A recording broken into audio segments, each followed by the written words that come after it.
Hola a todos, el día de hoy les voy a explicar el ciclo sexual regular femenino de una mujer para que con ello puedan evitar un embarazo no deseado y de esta forma también saber, con el ejemplo que posteriormente voy a dar, qué días o qué ventana de tiempos hay en el ciclo regular de una mujer para que puedan tener relaciones sexuales sin utilizar protección, eyaculando dentro sin riesgo alguno de embarazo. Con esto abarcaré 2 puntos para el ejemplo, posteriormente después de explicar el ciclo sexual, que son la vida de los espermatozoides y la del óvulo. Iniciando, el ciclo sexual de una mujer comienza con el primer sangrado, es decir, la primera menstruación. Inicia con el primer sangrado y finaliza días antes. Ya veremos acá, ahora que explique el ciclo, cómo se da el proceso. 2 días antes del sangrado, poco antes del sangrado.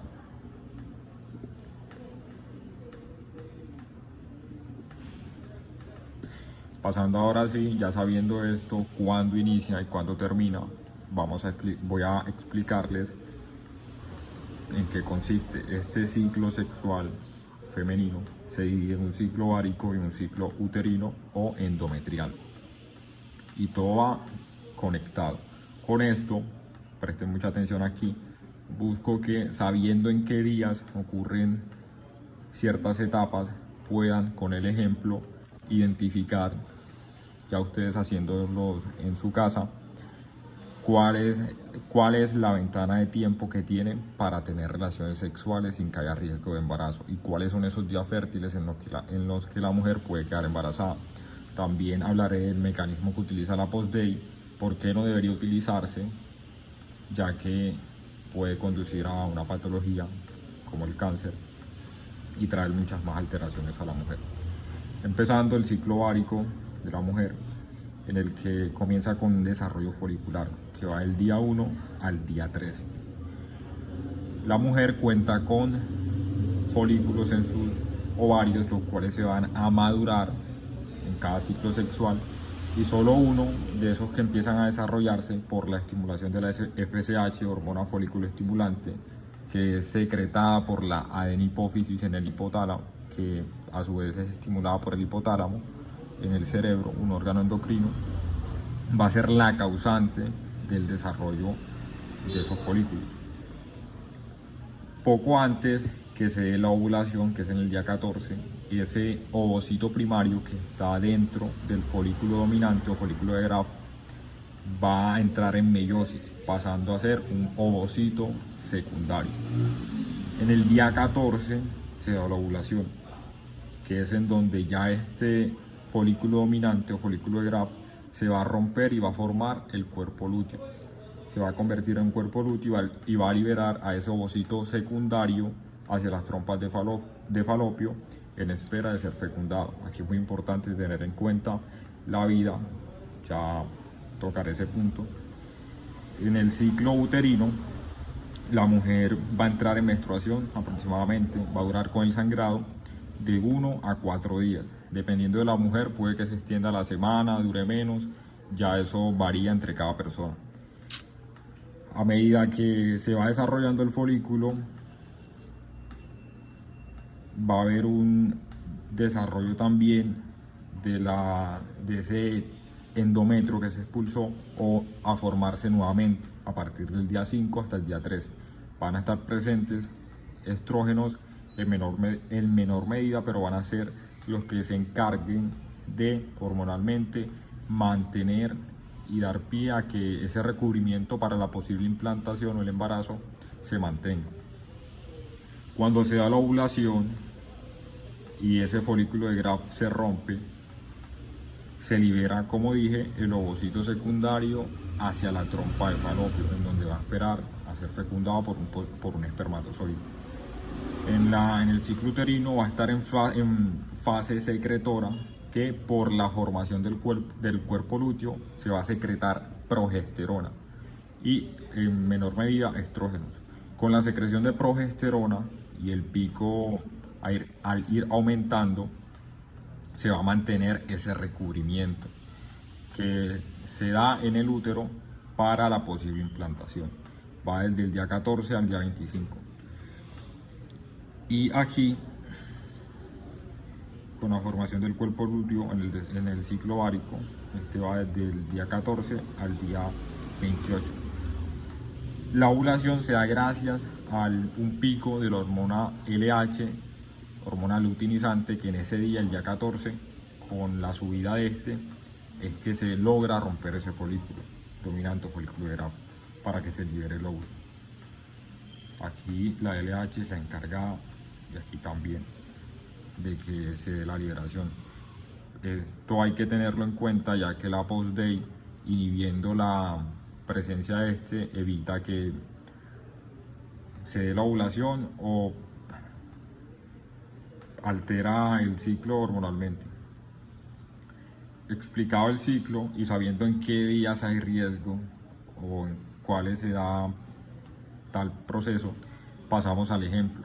Supongamos que una mujer llamada Paula, empieza su ciclo menstrual el día 13 de marzo. Ese día comenzó a sangrar. Sabemos que un nuevo ciclo inicia con el primer sangrado. Inició con el sangrado y a los 8 días, el día 20, tuvo relaciones sexuales con su novio sin usar preservativo. No se cuidó. Partiendo del ciclo explicado, podemos darnos cuenta que ya transcurrido 4 días dejó de menstruar, expulsó el recubrimiento que formó en el ciclo pasado para la posible implantación y se encuentra en el desarrollo folicular y regeneramiento del endometrio, que va desde el día 1, desde el día 5 al día 13, y en el caso del ovárico del día 1 al día 13. Aquí empiezan nuevamente los folículos a madurarse. Partiendo de esto, y que aún no entra en la fase, en la ovulación, no ha hecho ovulación y no se ha liberado ese óvulo hacia las trompas de falopio, no va a haber riesgo de embarazo. Por tanto, ella no va a necesitar la post-day que se utiliza en caso de emergencia. Si Paula hubiese tenido relaciones sexuales el día 10, o no, mejor, el día 11, habría riesgo de embarazo, porque partiendo de que el día 14, por el pico de LH, se da la ovulación y se libera el óvulo en pocas horas hacia las trompas de falopio, con una vida de máximo 2 días, extendiéndose hasta el 16, esta va a ser la ventana de tiempo en la que la mujer puede quedar embarazada. Y los espermatozoides, al durar máximo 3 días vivos después de la intimidad, van a llegar hasta el día de la ovulación, en el que van a poder fecundar al óvulo y se va a dar el embarazo. Entonces los días fértiles de la mujer van desde el día 11 hasta el día 16 de su ciclo.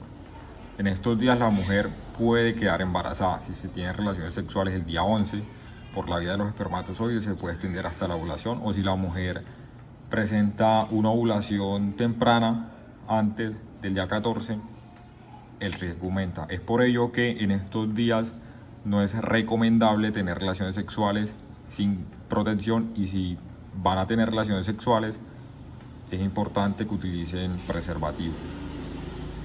En días antes, la ventana de tiempo, ya esto depende de cada pareja, sería desde el día 1 al día 5, en la que la mujer está menstruando, está expulsando ese recubrimiento que se formó para la implantación.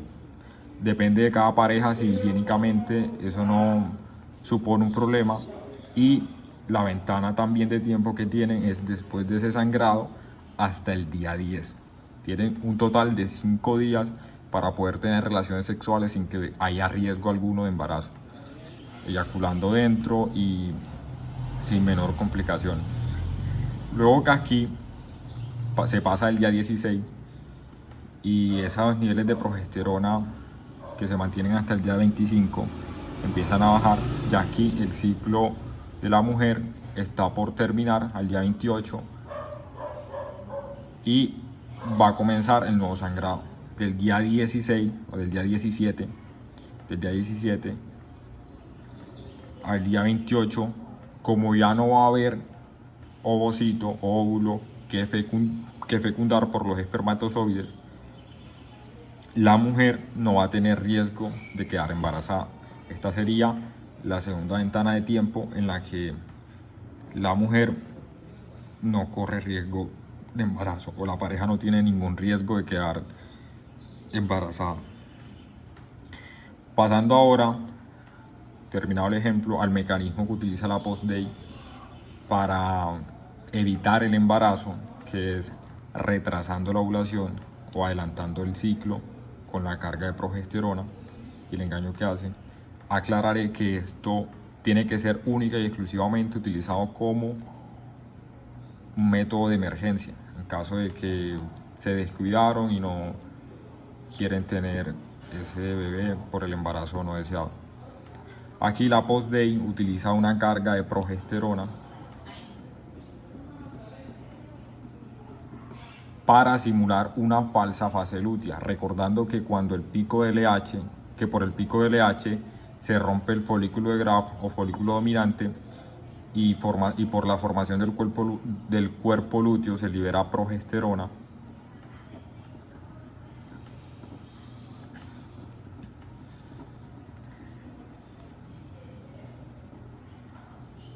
El pico generado va a mantener el recubrimiento endometrial. Si hay una carga de progesterona en el cuerpo, la adenohipófisis no va a secretar tanta LH, o no lo va a hacer, porque va a estar engañado y supuestamente en el ciclo ya se va a encontrar en una fase lútea, ya se va a haber dado la ovulación. Por tanto, como no se secreta, no ocurre la ovulación y no hay óvulo en trompa de falopio que fecundar. Este sería el ciclo, el ejemplo para que puedan comprender y en sus casas con su pareja analizar cuáles son sus días fértiles, cuáles no, y tener el conocimiento para al momento de tener relaciones sexuales evitar un embarazo no deseado y de esta forma cuidar su relación. Con esto me despido, espero que les haya quedado claro. Recalco que si la pareja o la mujer es irregular, tendrá que acudir con su médico, porque este ejemplo no aplicaría para ello, ya que el desorden hormonal y los días en los que van a ocurrir ciertos eventos no van a ser los mismos, en contraste con este ciclo que es el de una persona regular. Espero les haya gustado el video, no olviden suscribirse, darle like, me ayudaría mucho. Hasta luego.